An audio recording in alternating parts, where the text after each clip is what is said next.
Good morning, ladies and gentlemen. Welcome to the Catalyst webinar series presented by the Education Committee for the Southern California section of the PGA. The Catalyst webinar series is a bi-weekly educational platform for creating success and change in your club and career. Very proud to introduce this week's presenter, Charlie Davison of Origin Golf Designs. Charlie Davison is the CEO and CFO and co-founder of Todd Eckenrode-Origins Golf Designs. Charlie is responsible for the general and administrative operations, negotiation and execution of contracts for the firm, sales and marketing of golf course design services, and client liaison. In addition to that, Charlie is active in the monitoring of schedules and quality of the firm's design and construction activities. In addition to his duties in the firm, Charlie is a director on the Southern California Golf Association Board of Directors. This appointment has provided him an opportunity to be involved with the golf industry's activities and initiatives such as course ratings, rules and competition, marketing communications, and growth of the game.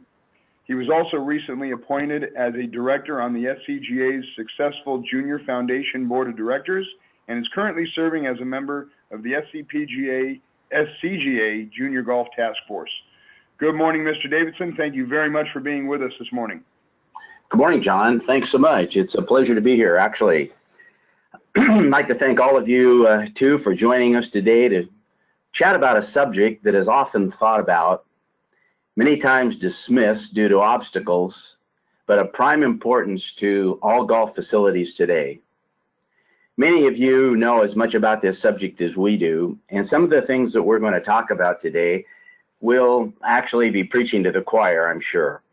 But we hope to give you some insight as to the why, the what, and perhaps the how to get your vision integrated into a long-range master plan and potentially coordinated with renovation projects. We will be giving you some tools that will assist you in presenting the subject to your municipal officials, owners of daily fee facilities, non-equity clubs, and memberships, green committees, and boards of private clubs. There are many challenges in remaining status quo. We'll just sort of go through a few of these, but despite what we hear many places, golf is not dead. But if we don't rise to the challenges, our individual facilities may be. Golf is a changing industry full of challenges as well as opportunities. But we can keep up if we're proactive and not reactive. Dollars and cents can discourage us from forging ahead, but don't let that stop your creative thinking. We must periodically reinvent our facilities, and remaining status quo just doesn't cut it. The National Golf Foundation tracked 986 major course renovations completed since 2006. This represented a total investment of close to $3 billion. Examining full renovation projects over the last several years, the average capital investment ranged between around $3 million for 18 holes. This is a conservative figure considering that it takes into consideration a wide range of facilities, project types, and geographic locations. We cannot help but wonder how many of these renovations are your competition? The golf course industry continues to go through a period of natural correction. As expected, following a 20-year period of the most dramatic growth in the game's history, a time at which 500 to 600 new courses were being built every year with a philosophy of build it and they will come.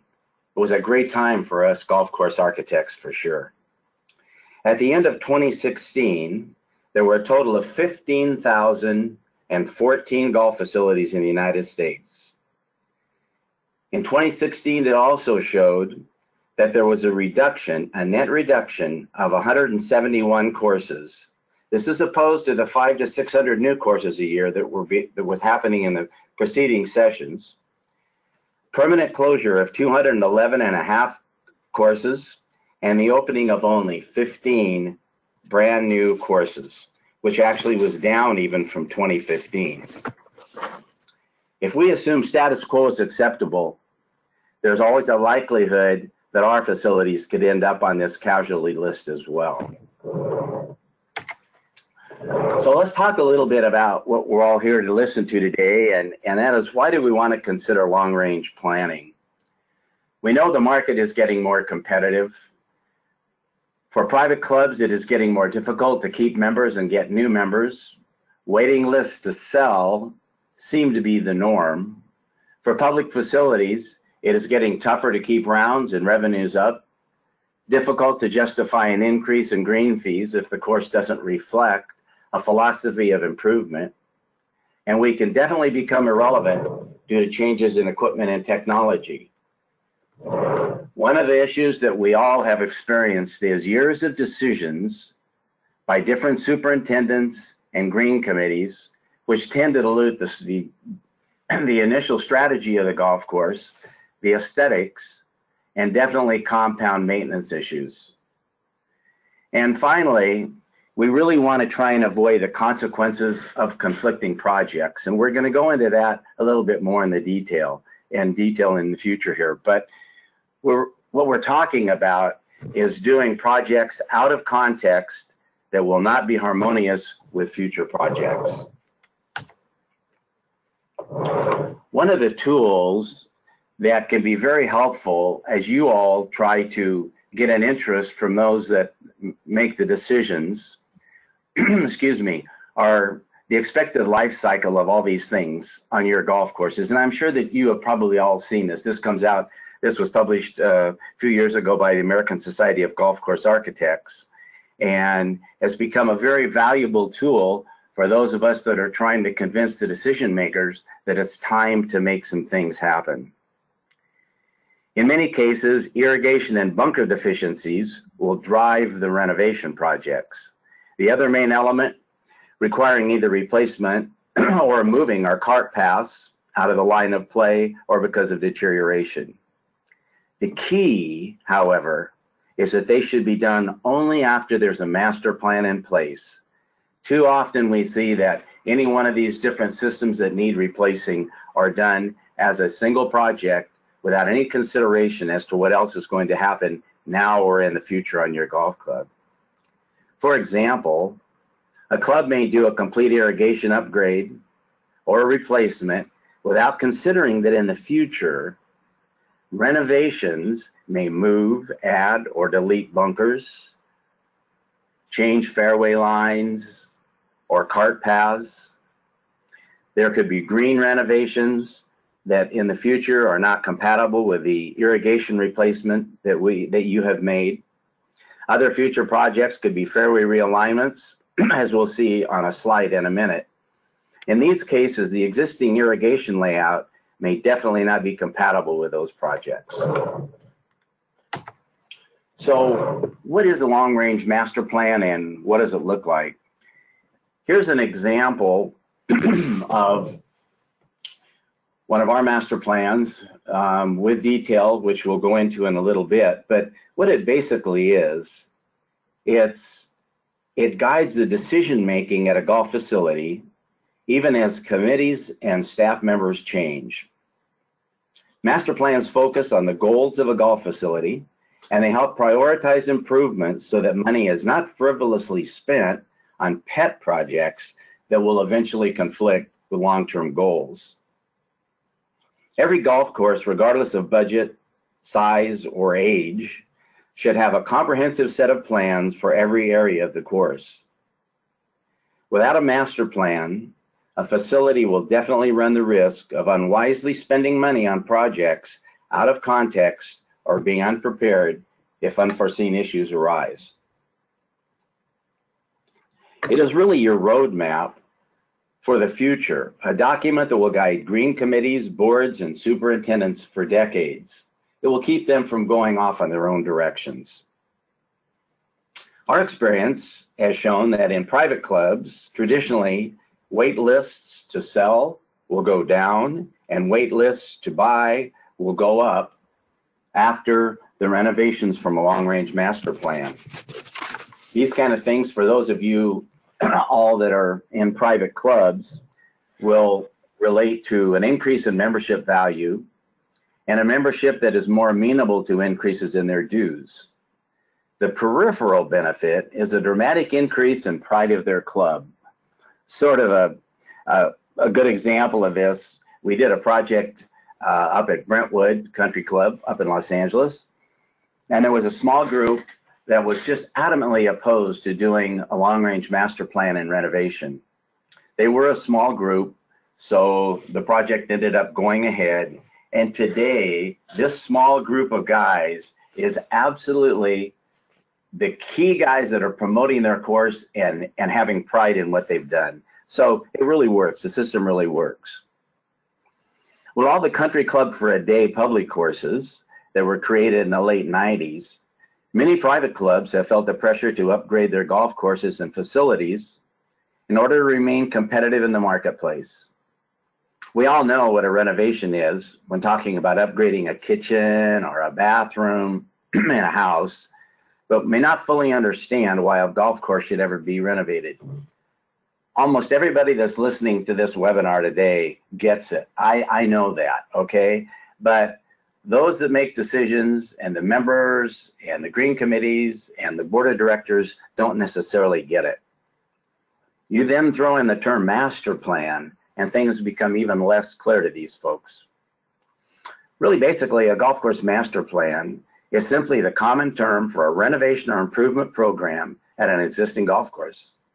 At a private club, it is typically the culmination of a series of exchanges of information between the membership, the governing board, a long-range planning committee or green committee, and the golf course architect.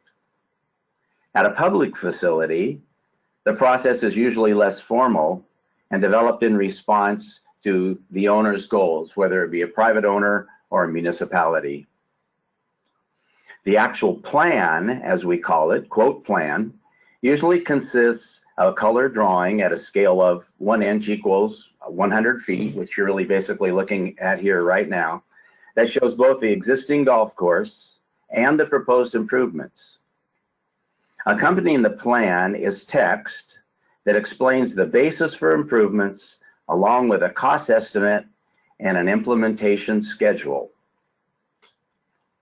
Among the reasons why a golf course master plan should be developed are varied and many. They range from a desire to restore or enhance the character of a classic course to a need to establish uniform playing conditions on a daily fee facility. Often there is an acute problem such as dead or extremely poor turf on greens that were built using less than ideal materials or construction practices, most likely not built to USGA specifications. There may be a desire to create a high quality practice facility by rerouting a few holes to create space. Perhaps a separate set of tees for seniors is needed. Whatever the reason, a golf course master plan program can be a very useful and effective method of achieving the goals for golf courses. In most cases, the golf course architects ourselves will begin with a complete course analysis. We will look at all of the components, the tees, the fairways, the greens, the bunkers, the practice facilities, and we'll develop an overall program that will provide variety and a balance that is relative to your particular course. Issues of safety will be addressed. This is particularly important these days as technology has changed, equipment has changed, and courses that fit equipment 30 years ago or 40 years ago today become safety hazards.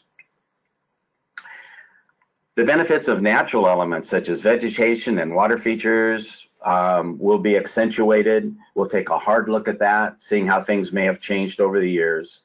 The efficiency of functional elements such as drainage, irrigation, and cart paths will also be maximized. These are all sort of things that seem many times to morph into something that really doesn't fit into your particular golf course. The aesthetics and beauty of the course will be enhanced by highlighting attractive focal points, screening undesirable views. And finally, but certainly not least, is maintenance will be a very important consideration. There's really no set schedule for a golf course master plan for improvements, but it is best to consider the need for a master plan before replacing any major components, as we mentioned earlier. This would be such as irrigation system, green redos, green surrounds, cart paths, or whatever. Otherwise, our options as golf course architects may be severely limited in upgrading any one of these major items in the future. We're really reluctant to go in and rip something out, even though there may be a fantastic idea for improvement.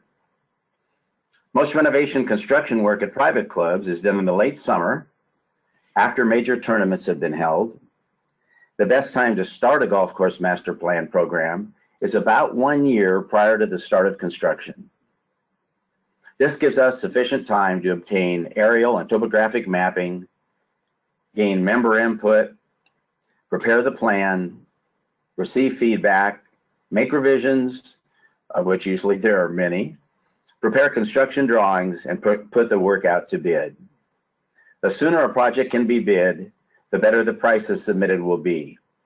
Contractors like to plan their work well in advance, and a timely bidding process will yield great benefits. During the planning process at a private club, it is vital that the improvement committee and the board of directors keep the membership well informed relative to key aspects of the program. An understanding of timing, costs, of course, and basis for improvements by all users will foster widespread acceptance of the plan. Preparing a master plan that establishes direction for the future and adheres to the membership's vision can be one of the most challenging aspects of the golf course master planning process. However, experienced golf course architects have the knowledge and expertise to meet such an objective. As I mentioned a little bit earlier, the master plan is really a roadmap for the future. It is the key to the likelihood that if it's followed, even independent projects will be done in harmony with an overall plan, not done piecemeal, ultimately conflicting with new projects, costing the facility additional money, and creating a potential disconnect in the elements of the course. It is not tough for us as architects to explain the elements of a master plan to people like you guys and ladies, if there's any ladies out there. You guys, that's covers both you guys. Golf professionals or others that are in the industry. But as you probably know, it is really difficult many times to convey the vision that we all have to those that we're trying to sell the plan to, the municipalities, the owners, the green committees, the boards in private clubs, most importantly, memberships in private clubs. So let's talk a little bit about what makes a formal long-range master plan work as a tool for all of you to help sell this project. As we zoom in on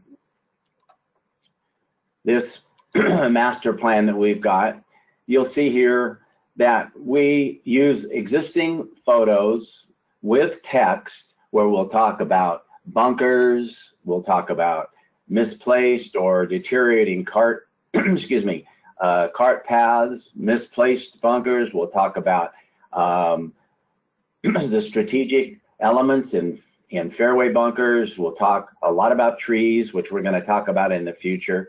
And we will go through the entire course with text and pictures. And normally this will be mounted on a big board, 3 feet by 4 feet, and put in the locker rooms or in the lobbies or whatever, not only to get people excited about the project, but so that the layperson that comes into your club or your daily fee facility, I don't mean this to be just for clubs, of course, but that they can come in and they can look at this and they can see all of the recommendations that we make. Now, something that's really important is that we're going to make, as you can see on this master plan, we're going to make an incredible number of recommendations on things that we see. We're going to spend days on your golf course to determine just exactly what we think can happen to improve your golf course. But there's one thing that we never forget. We're going to make these recommendations to you, but the one thing that we never forget is that this is your golf course. It's not our golf course. This is not set to be some trophy for our design expertise. This is to be something that's going to make your facility better, more profitable, and easier to maintain. So let's look at a couple of the other tools that we use and independent items that we look at when we're going through a master plan. One of the really key tools that we use to help you sell this project to whomever it needs to be sold to whoever the decision makers are simulations. And while they're not going to come out exactly perfect, certainly they are going to be a very good representation. We've got some incredible folks here that do our computer simulations, and we'll find that they really do come out really close to what we say that they're going to do. But we'll give the members a before, or the decision makers a before and an after of what we think should happen. In this particular case, you'll see the before picture up here on the left. It's a little bit of a benign hole. Things have built up over the years. The bunkers have really deteriorated. And there's many things that we'll find with bunkers, but it's amazing how often it is found that the location of bunkers is really out of play now, or just strategically misplaced. Further, in addition, the life cycle of the sand and the drainage elements in bunkers, we know, can be a problem. Time builds up the green sides of the bunkers just by sand coming out, which really changes the strategy and playability dramatically. An element often found is that the bunker sloping, downhill towards the green makes it a really tough shot for the average player. Further, mini bunkers have become really difficult when we're talking about ingress and egress. So these are sort of some of the things that we like to look about. In this particular case, we added a fairway bunker, and which is back here behind where this picture is. And then we really sort of reconfigured this. So first of all, the bunker really becomes much more in play. It allows a great strategy of playing in from the right. There's a creek over here. This green will fall off to the creek, but it really sort of sets this whole green into the creek now, which we were not able to do prior to that. One of the other main areas that we're looking at right now in so many of our renovations are how we can do turf improvements. There are cases where we'll do total turf changes on the entire golf course. There are areas where we'll change rough turf. There's areas which will change, we'll actually rebuild new greens. And then green surrounds are something that we're actually paying a lot of attention to right now. And when we talk about rebuilding greens, we're either perhaps converting from POA to whatever we happen to use on that particular green, depending on where it happens to be. There's a lot of conversion now of green surrounds from kikuyu to a bent grass, or complete fairway conversions, maybe going from kikuyu to Bermuda. This is something that we did actually at Virginia Country Club. And then also it addresses uniform playing conditions that can be developed by adhering to USGA specifications relative to the construction of greens, bunkers, and tees. So the introduction of optimum turf grass varieties can really improve the playing experience. It also creates consistent agronomic standards and maintenance practices, which can be developed and generally be done with the aid of a qualified agronomist working with the golf course architect. In this particular case, there's a couple of other things that went on in this simulation. Excuse me. A couple of other things that went on in this simulation, in addition to grassing, that sort of interesting we can talk about, but because this slide happens to be up. But you notice the cart path going off to the right side.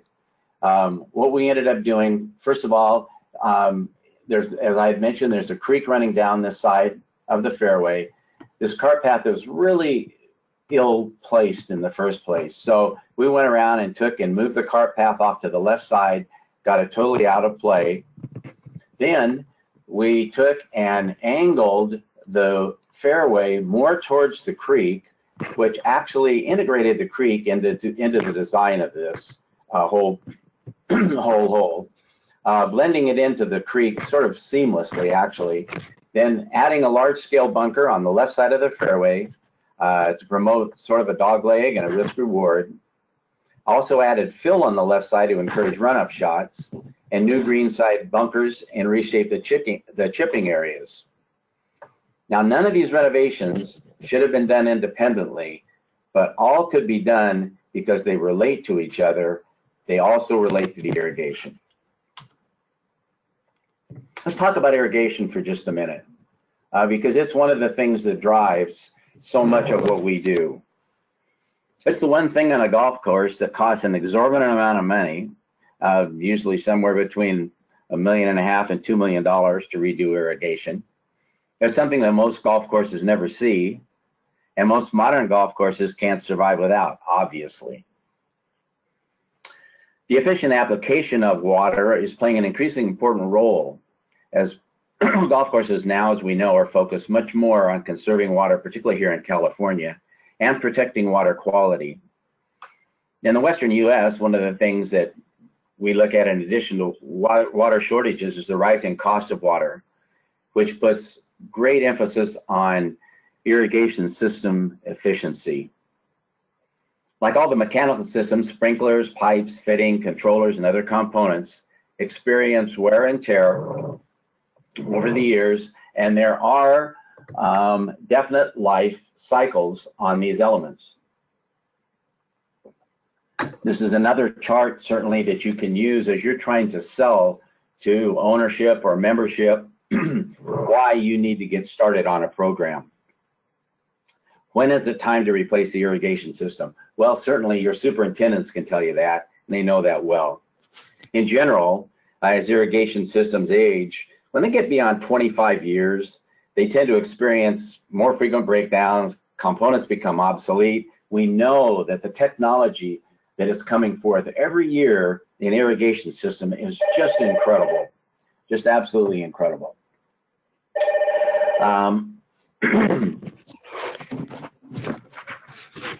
The guidelines that are used here and that you see are really a general estimate of how long each item should last under normal circumstances. But depending on where you are, depending on the type of water that you have, depending on whether or not you're in a 12-month irrigation season like California, you can expect accelerated wear compared to golf courses that are in seasonal climates where irrigation systems are used only a few months of the year. We should always consider installing a new irrigation system in coordination with a long-range master plan, even if all of the work in the long-range master plan is not being done at this time. And we're going to talk a little bit about phasing later. The system can be designed with the flexibility to adapt to future planned projects, something that wouldn't happen if it were a standalone project, for sure. One of the things that can prompt getting your project started and that will be addressed by a long-range master plan is the often experienced issue of drainage and bunkers, which we talked about.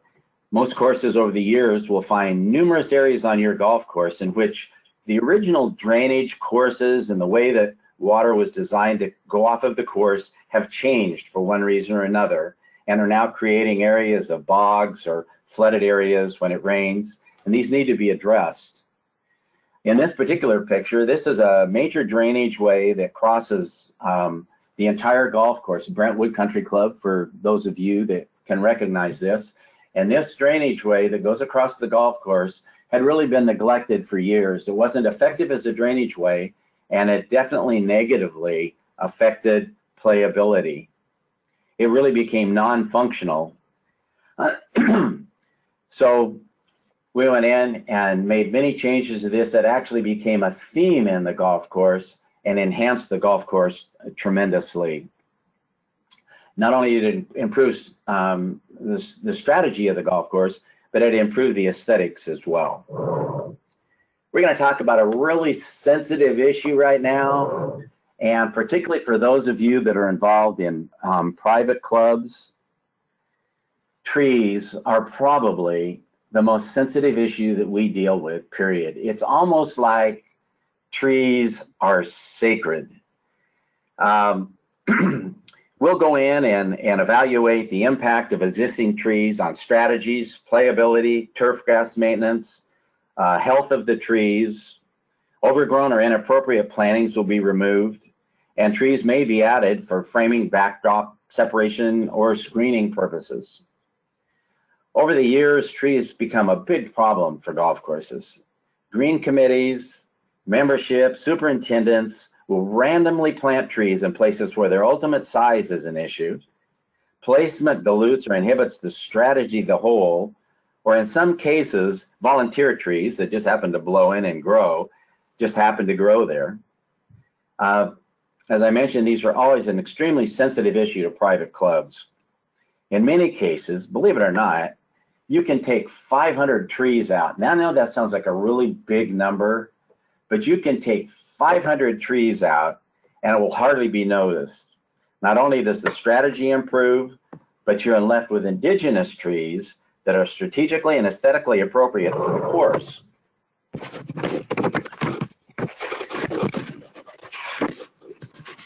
In many instances, also, as you know, the superintendent struggles with turf due to the shade caused by inappropriately placed trees. So we can go in on a project like this, and where all these trees have sort of grown up over the years and it was never really intended that they would be there, they are really somewhat affecting the approach into this hole.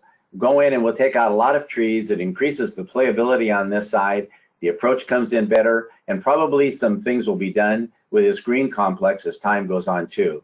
But tree issues are really important. The easy ones to fix are the ugly trees. Every golf course has ugly trees. So the ones that are really easy to get rid of without anybody talking about it, those that are dead or diseased, are just plain ugly. But always the strategy of the hole and the condition of the turf under the trees must be a consideration. By the way, there are many instances in which we will recommend replanting more appropriate varieties, either for safety, strategy, or aesthetics. So we don't just carte blanche go in and recommend taking out a lot of trees, but we really consider the whole big picture. Of course, one of the most interesting and enjoyable things that we do is to consider strategy when we're looking at long-range master plans. This hole is a really great example of some changes in strategy. This is the hole before where really the green complex is pretty benign. The bunkers are, yeah, they're there. That's really about all that I can say about them. There's a 50s type water feature here. Remember, this is the same golf course where there's a creek running down the right side. And what is looked at here on from our standpoint is if there's a desire to restore the character of a classic course, for example, the golf course architect will relate the design features or the strategic principles from the classic era to the modern game and its improved technologies. Existing bunkering will be refurbished. The green complexes will be studied to make sure that the putting surfaces haven't atrophied over the years. Now, in this particular case right here, the green was reset over to the right, closer to the creek. It slopes now off to tie into the creek seamlessly, which it really didn't relate to the creek before. You'll notice here that now all of a sudden, instead of really just a little first cut on the rough and a very benign green, the green has been redesigned, excuse me, with the whole green surrounds being redone as well, which promotes aggressive play from the fairway, and it increases the strategic angles for approach shots. There were some slight regrades to the fairway, and actually this water feature was removed. A bunker was replaced here, which really changes the whole strategy of this hole. The members absolutely love this look. Another bit of strategic improvement, as you look down here in the lower right-hand corner, was the existing 3-par. It seems like members particularly, and players, not just members, but players, really like downhill 3-pars. This was a downhill 3-par, but again, pretty benign. The green was benign. There was room up here on the hill to think about doing something different. So the green was shifted up onto the hill. Now remember, this hasn't even been built yet. This is a photo simulation of how we envision this new green complex. So the new green site was sort of nestled into the hillside setting. It provided a risk-reward option for back left hole locations. The bunkering reinforced the back left hole location strategies, and the back bunkers break up the slope. The new chipping area around the bunkers, as well as fairway in front, the back tees were abandoned in this case, and new enlarged tee boxes and forward tees, which were still elevated, and yet the approximate yardage of this hole remained unchanged. So this is really when this gets built, this is really going to be a great improvement on this golf course. The other thing that we talked about a little bit earlier were cart path infrastructure improvements. In this particular area, we took the cart path out, as we mentioned. We shifted it over to the left side so we could enhance the creek side edge, get the cart path out of sight and out of play. And in many cases, we found that initially the cart paths are just in the wrong place, or they're deteriorating cart paths or whatever. And it becomes a condition that really goes hand in hand with rerouting in many cases. So some of the things that we'll consider when we come to cart path infrastructure improvements are aesthetic relocation, or we'll move them out of play. We'll reduce the number of cart paths in some cases, change the composition, or in a lot of cases, there will be drainage issues as well. Okay, so as we come down to the end of this, how do you sell all of it? How do you sell all of this? Well, create a detailed long-range master plan, which includes a detailed illustrative of the proposed changes, really important. Pick 3 or 4 holes, as we have shown you here, create photo simulations. You guys all get it, but the average person has a hard time visualizing the improvements. The architect will give you a cost of the project, determine timing options. This is always something that's of great discussion. You close the course and do the project all at one time. That is certainly the most economical. You're mobilizing equipment and doing what you need to do one time and not different times.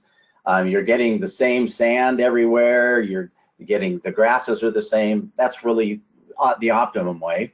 However, I would say probably at least half of the projects are phased. You'll do the complete renovation, but you'll do it on a 3-hole rolling basis. So 3 holes will have perhaps temporary greens, and the rest of the course will be open. You'll get those done and you move on to the next 3 holes. Phasing the project over a period of time, even years, is a possibility. Consider the most urgent projects, make sure they fall in line with the long-range master plan, and do those one at a time. Even if it's 1 now, 1 in 3 years, 1 in 5 years, and 1 in 10 years, they're still going to be harmonious and they're going to fit into the plan. Another thing is you may want to tie your renovations into mandatory projects such as irrigation, bunker renovation, outside agency needs or green issues. Outside agency needs, for example, if you happen to be in a floodplain and there is a floodplain district or whatever that needs to come through and do some work, it's a great time to be doing things to your project. Yeah, okay, so this is all well and good, Charlie boy, but how are we going to pay for all of this? Well, you know, I have a lot of magic answers about how we can make your course better. I don't have really a lot of magic answers about where the money can come from. But here are some of the places that we historically have seen money come from for the work that we're talking about now. Municipal golf courses, certainly, hopefully there might be capital reserves or a general fund that you can tap to get into this. You can integrate this with other agency projects, and many times those agencies, outside agencies, can contribute to what you're doing. Municipal bonds, which used to be a really large source of funds for golf course renewals and renovations, really that's a tough one these days. Property sales, so you've got extra property on your site, sell it off for development, use the money to help you with some renovation projects, and then traditional borrowing as well. Privately owned daily fees, much of the same things. Capital reserves, conventional borrowing, an increase in green fees, setting that money aside towards a capital fund to do this. Property sales, as we had mentioned, or new partnerships in which you bring in a partner that really likes your property and is willing to invest some money in the program. Private clubs, again, capital reserves is a major source.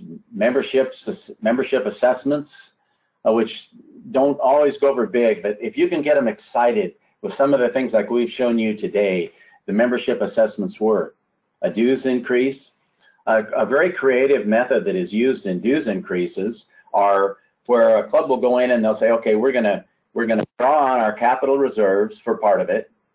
We're gonna do conventional borrowing for another part of it, and we're gonna do a dues increase of say $45 a month, which is gonna go towards paying the loan down. And this really works out great because a lot of members say, I don't want to be assessed for this. I may leave the club down the road, or I'm old or whatever. Well, with this dues increase, if a guy leaves the club, he's got no obligation. He's just been paying his extra $45 a month. So it's really an incredibly good, effective way of financing projects. That's the dues increase accompanied by conventional borrowing. And then again, club-owned property sale or the sale of club in its entirety. There are companies out now that are actually buying private clubs and investing several $1 million to bring the clubs up to speed. So there really are a lot of ways doing that. Okay, so if all else fails, your needed projects aren't going to disappear. You're going to have new superintendents, green committees, boards of directors, general managers, all of whom need a plan. No matter how far apart the projects are, they need to be harmoniously tied together. Develop a roadmap that will guide all future changes. Sharpen your long-range thinking with a long-range master plan. You'll never regret it. Thanks so much for joining with us today. It's really been a pleasure to present to you. Thank you very much, Charlie. A couple questions that have come in. In terms of, can we ask specific questions about the various projects that you've had? Absolutely. In terms of the Brentwood project, was that problem with the drainage canal presented to you by the membership, or is that something that you deduced through your analysis and initial observations? Well, Todd was the lead architect on that, and I wasn't. But my recollection is that it was just one of the areas that we identified when we were doing our initial assessment. It wasn't something that the members were commenting on, or that was one of the factors that brought you guys in? It may have been. What was happening there in that drain prior to that renovation? What were the results of what was currently happening there? Well, the drainage as a drainage causeway, it wasn't working appropriately. And then also the playability of it was impossible. So I can envision, like I say, I can't answer that question because I wasn't on that project, but I would certainly imagine, particularly because the existing playability of that causeway, that there were probably membership complaints as well.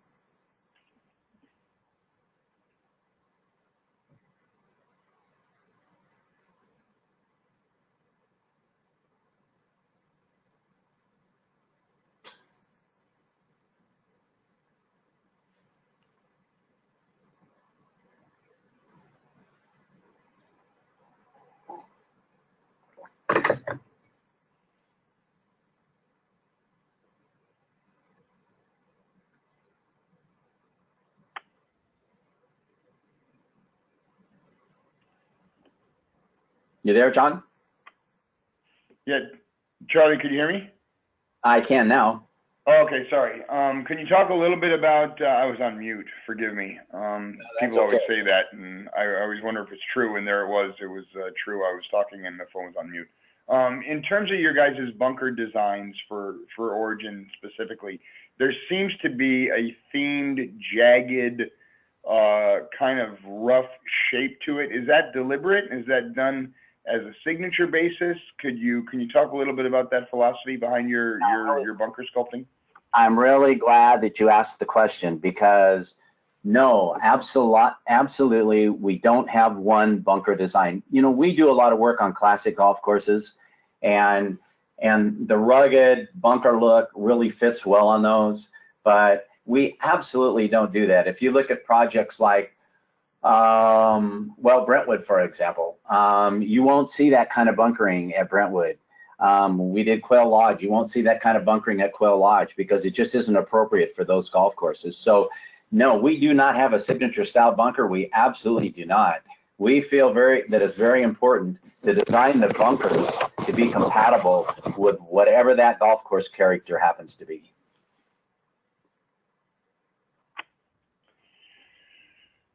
So can you talk a little bit about, for us, most of us, I think, that are on the call that are in a head professional position or a general management position, that when we want to, you know, obviously we all want to do everything that we can to our golf course to update it and stretch it out, or make it more practical, or make it more user-friendly, or make the approaches fresh and new and relevant.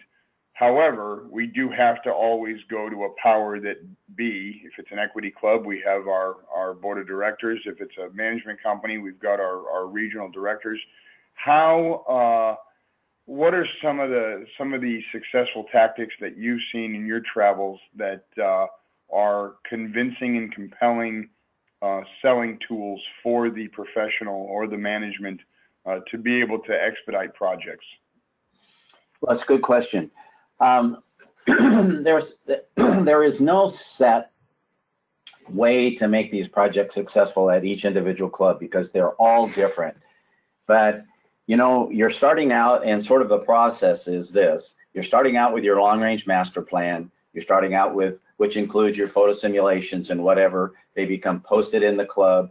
Many of the clubs will have small meetings with individual groups, like maybe the really good players, the middle players. They'll have another group of a meeting with those guys, have a group with the women in the club, seniors in the club. They'll present the plan to them. They'll get feedback. This is really important to us because one of the key things in doing a long-range master plan for any club is listening.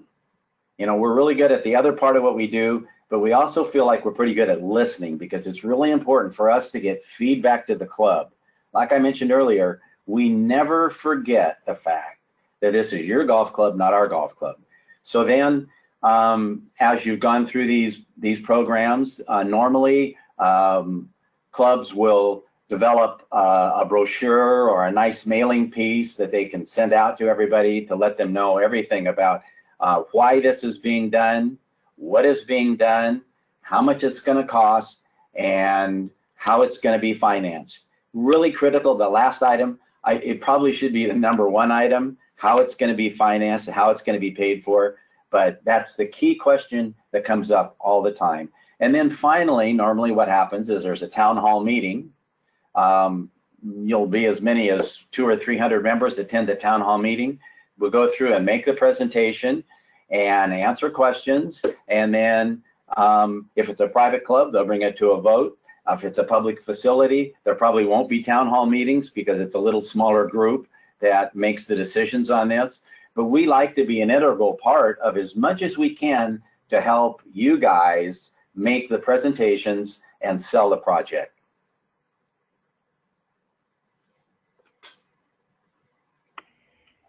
And what is a typical timeline of a master plan?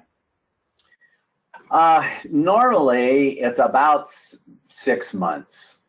There's really, until it's actually finalized and done, it'll normally be 6 months. There have been many cases where the club for one reason or another has had an urgent need to get started, and we'll shorten that time frame. But you know, we spent a lot of time out on the golf course before the master plan has ever even started, and then we go through some preliminary work and we do schematic studies, then we go back to the club with the schematic studies and we get their input on what they think about what we're doing on the schematic studies. We come back and do some more stuff and then come up with a final long-range master plan that's presented to whatever committee is doing this. So for the actual master plan process, it's usually 4 to 6 months.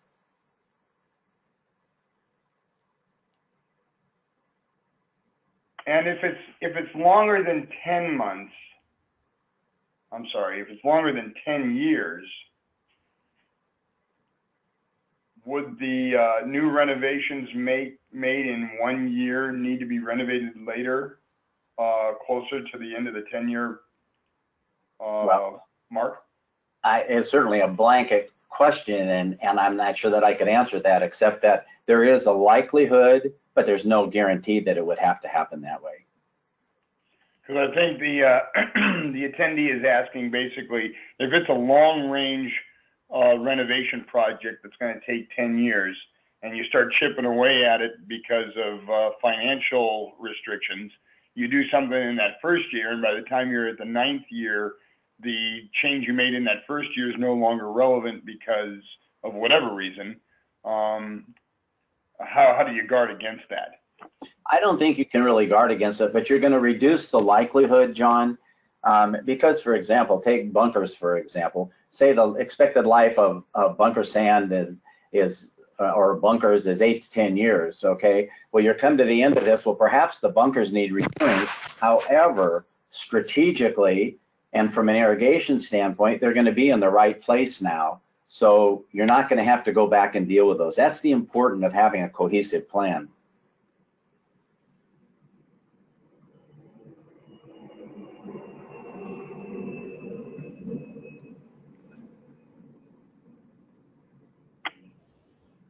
Charlie, I don't have any further questions that have come in from the panel. It's almost 9 o'clock. I do want to deeply thank you for your time and your effort today.